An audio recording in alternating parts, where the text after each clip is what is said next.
Hi, I'm Daniel Lucas, and welcome to Book 101 Review. Book 101 is all about the books that I read for the last 40 years. And today I have my special guest.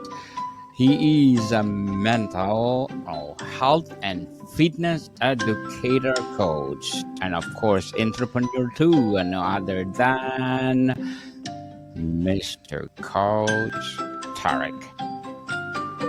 Hello, Daniel. Thank you for having me on the show. Welcome to Book 101, Mr. Tarek, and can you please introduce more about yourself? Sure.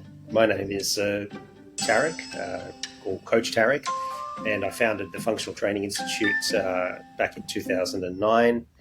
We really advocate for high quality education for fitness, health, and wellness professionals. And we've been teaching in the Asia region, Middle East, South America, Australia, New Zealand, internationally since 2013. So, yes, it's been an incredible journey. We continue to innovate education and impact trainers to help them fulfill their potential. Coach Tarek, thank you so much for sharing your knowledge and wisdom to the world. So let's talk about mental and physical resilience. Can you tell us about this? Well, resilience is really born out of the idea that if we fail or fall many times, that it's not a matter of simply failing. If we fail in an endeavor to achieve something, it's not always the end of the road, right? So by failing, by falling, there's a term that I learned which is called falling or failing upwards. So what that means is that we can humbly learn our lessons from failing and falling, so that we can become a better version of ourselves. Number one. Number two, be a better operator. So it's a being concept and also a doing concept. When we say better version of ourselves, I think sometimes they get kind of lost. You know, is it the better version of me doing things, or is it the better version of me just being a human being? And so resilience is really born out of that. And so resilience allows us to draw into our inner resources through the learnings of our failings and fallings, and through life's journey, really. And I think being aware of those is important, because we could fail, we could fall, and actually not know why. And each time we do the same thing, and it becomes this vicious cycle or loop. So to actually learn through, firstly, observing ourselves and being aware, and then finding ways through our inner resources, through learning, through growth, through books, which is really about this show, and really implementing an action is what matters in the end. Because I could say to you, for example, Daniel, yeah, I read about this idea and it's great, but am I implementing it in my life? How does it show in my life, personally and professionally? So I think resilience is facets of that. It's not everything that I've mentioned, certainly.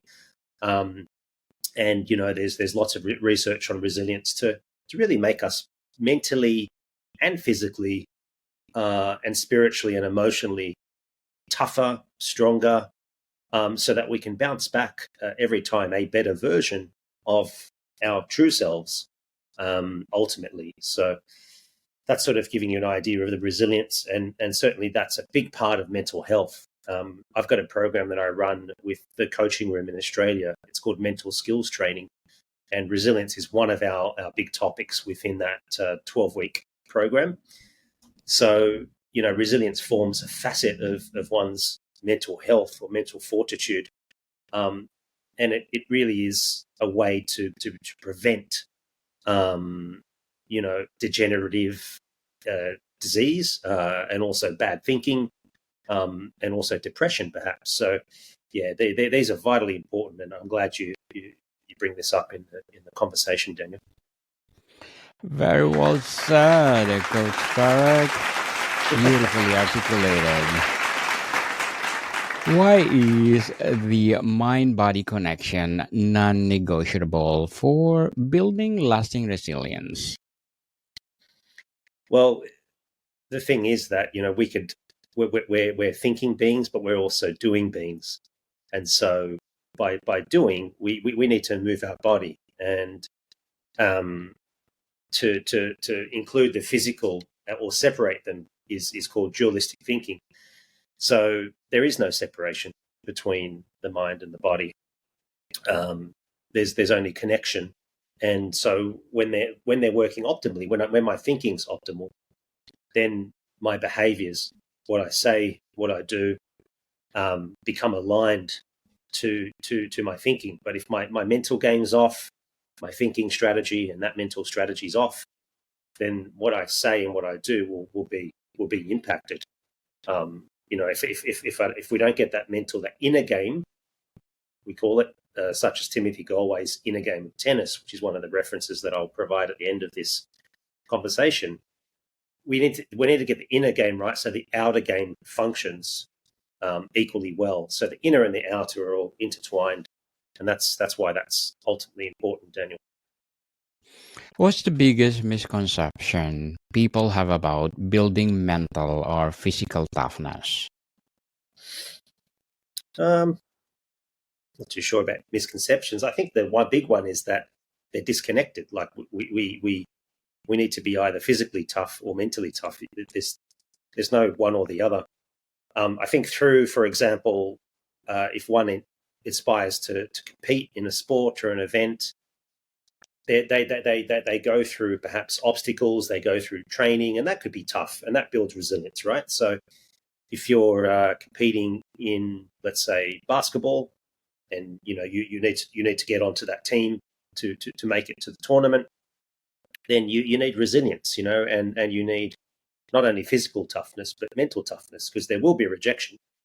I experienced that when I was playing a lot of soccer and competitively, where if I didn't make the cut, how did I deal with that? How did I respond to that? So, that's why both are intertwined and inform one another. So, I think it's interesting because some people will, by performing exercise, for example, physical activity, oftentimes there's mental clarity. They feel better. Their mood shifts. Their energy increases.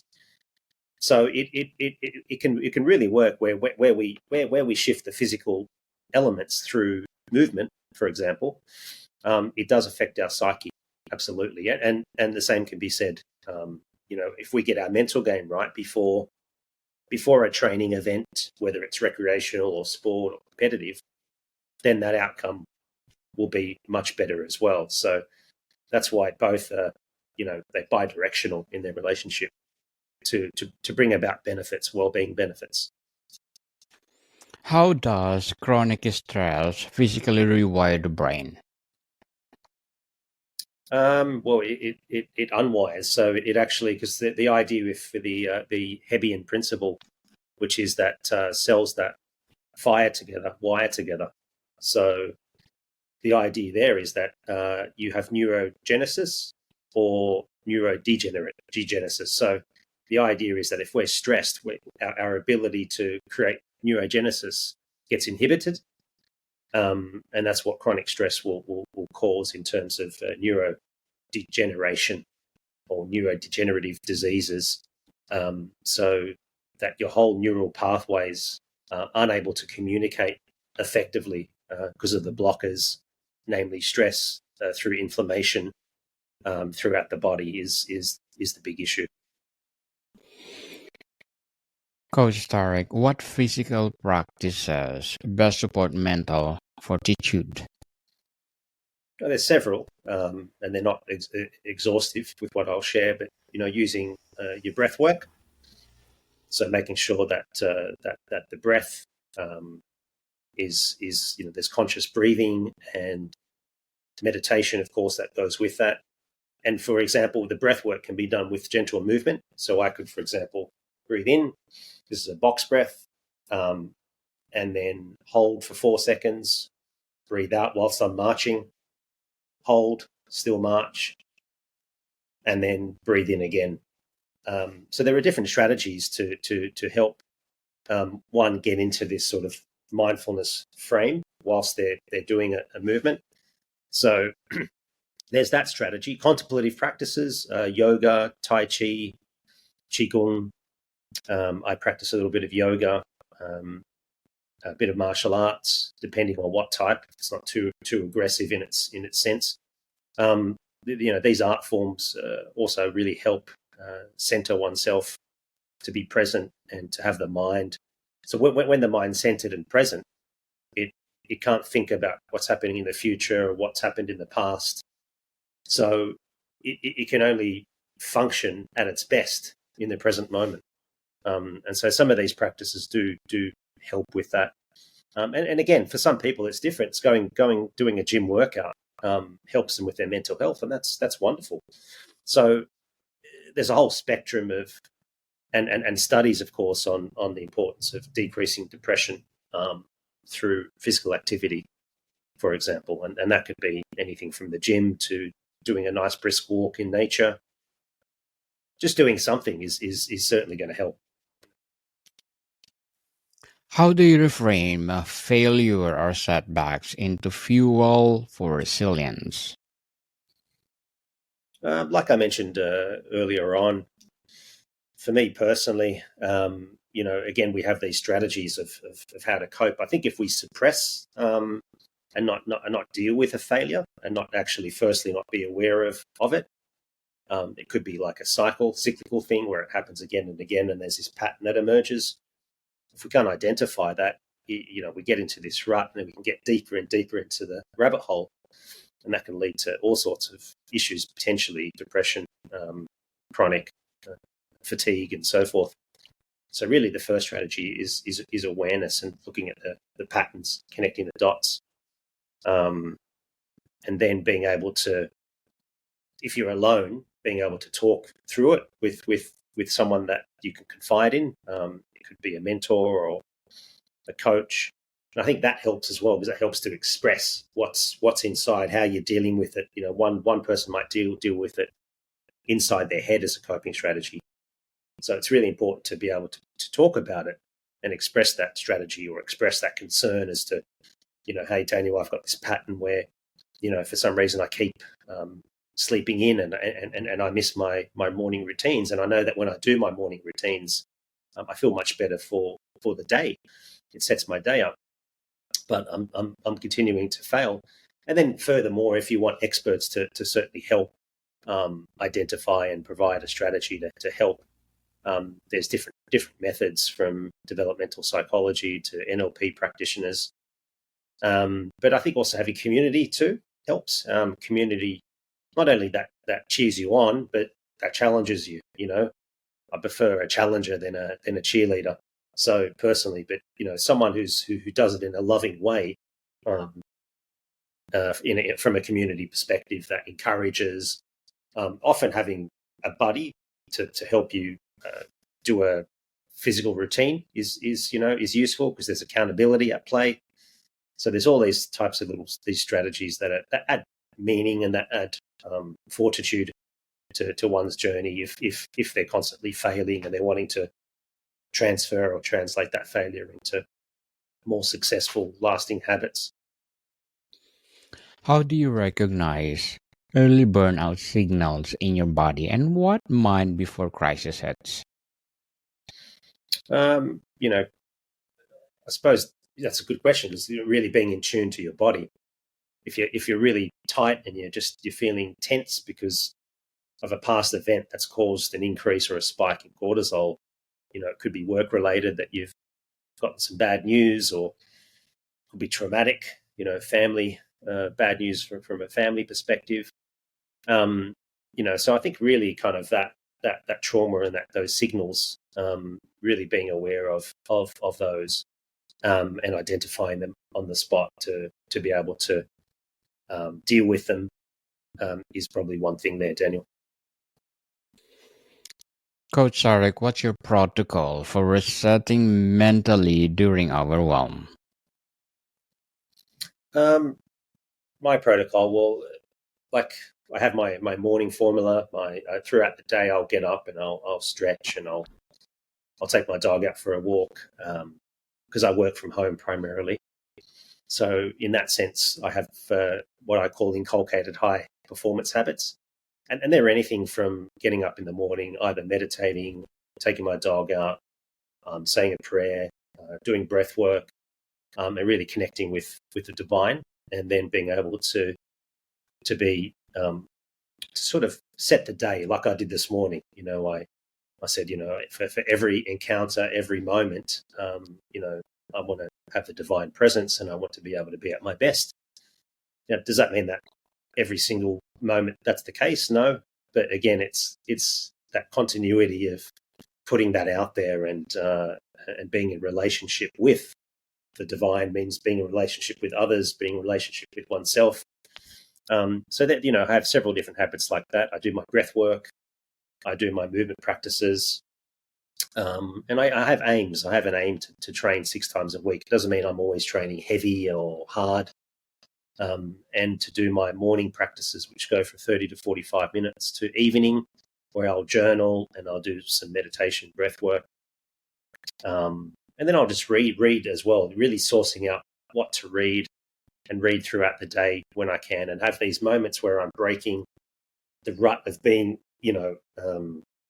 in front of technology, in front of screens, and trying to reduce that exposure so that I can connect with myself, with others, with nature, with the divine. Because if we're always connected in, it's unhealthy, because it's not great for our vision. We create this tunnel vision. It's bad for our eyes and posture and so forth. So it's important to be aware, to realize that whilst we might think it's important to continue working on something, it's actually much better to take a break, to remove yourself from that task and come back with a fresh perspective. Coach Tarek, as a mental health and fitness educator and entrepreneur, what are your short-term and long-term goals? So personal short-term, long-term goals in there. Yes. Well, from a professional perspective, because I break them up into different elements, and from a professional perspective, it's developing new course content, more around the cognitive fitness training line, and collaborating with experts on that. Functional nutrition collaboration. So developing 3 new courses over the next 12 months. And over the next few years is to complete my PhD in nature-based physical activity and mental health, and be able to start to go deeper into that work to help design frameworks for the benefit of humanity. Because the more that these communities can get access to the benefits of nature-based physical activity, and that's supported by government and industry, that's going to be an exciting thing over the next sort of 3 to 5 years. And just continue doing what I'm doing. I love what I'm doing. I strive to do my best every day, and I think that's the key. It's one step at a time. Even though we have these, short-term, long-term goals, it's to really achieve those. You need to be at task, on point every day. Doesn't mean that you have to be doing or working every day. It's those consistent small steps that, it's that the whole idea of that 10,000 mile journey starts with the first step, as the Zen proverb goes. Coach Tarek, good luck to your goals and hoping for success, for more and more and more success to come. And what would be your piece of advice for those people out there who want to be a coach like you, an entrepreneur? Look, nothing's ever easy. You need to sort of understand first what you really desire. So you know thyself first, right? As Socrates proclaimed. So really understand yourself, your inner game. Understand what motivates you, and be in touch with that, and then follow that bliss. As Joseph Campbell would say, you need to follow that bliss, and trust it, but also take action along the way. Because sometimes, we're on course and then we might be slightly off course, but we always want to get back on course. There will be obstacles along the way that will drag you away from following your bliss. And that's the key here, is that the journey can be long, but it's fruitful for those who really follow their bliss. And whatever that could be, if that's in coaching, then be real true to yourself. If you only attain to a little bit of knowledge, and you think that's enough to be a coach, and you don't lead by example, then I don't think that's a good. You're not advocating for supporting others. So it does it, but at the same token, get out there and coach. It's as simple. It could be coaching a sporting team. It could be coaching a friend, a family member. So when you do attain some skills, practice it, right? But just know your limits, and then just work on what that next step will be for you in terms of growth and learning, and then apply that again. So that's why it's like what we call this palimpsest. It's just a layering and layering, and it becomes enriched. You become a more enriched individual. And so my whole philosophy is never stop learning and growing and applying those three things. Thank you for your advice, Coach Tarek. And can you recommend a book that influenced your journey? God bless. Excuse me, I don't recommend that. Bless you. Thank you. There's quite a few books, Daniel. There's The Inner Game of Tennis would be one by Timothy Galway. It's a tremendous book that I mentioned earlier on about the inner and outer game. Whilst it's not specifically about tennis, it sort of gives a good grounding in what the concepts are about. The inner game driving the outer game in terms of the mental side, and then really getting ready and focused on the outer game, which is, okay, if you're playing a sport or there's an event, you're going to be ultimately ready because that inner game has been focused in on. Well, thank you for your recommendation, Coach Tarek. And how does resilience aging look like? Good question. How does it look like?